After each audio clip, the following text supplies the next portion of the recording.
Бийик тоолорго аутизм балдар менен эмес башка адамдардын эле чыгуусу кыйын да. Бирок бийикке чыгып бара жатканда кыйын, түшүп бара жаткан өтө кыйын. Алдыда аутизм бала түшүп кетип атат. Өтө бийик тоодон.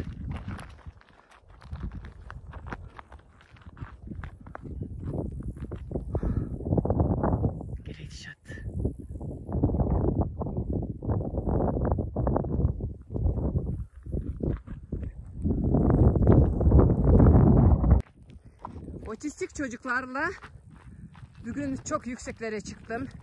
Yükseklere tırmanmak çok zordur. Fakat inmek daha zordur. Evet. Otistik çocuk gidiyor önde.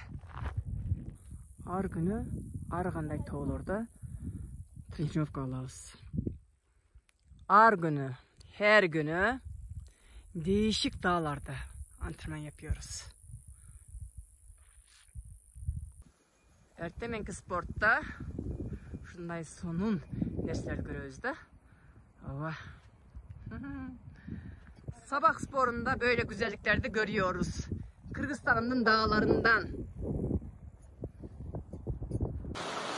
Kırgızım'ın dağlarında hiçbir zaman aç kalmazsın. Bakar mısınız? Bu adletiha. Bu çırpanak. Çok hastalıklara şifadır. Kırgızistan'ın toğusunda hiç vakta aç kalmaysın.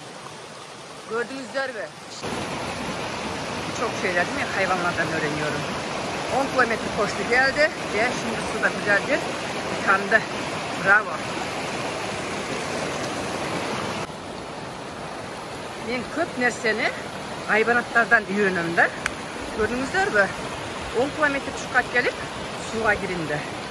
10 kilometre koştu geldi, suya girdi, güzel bir şekilde suda su terapisini yaptı. Bravo.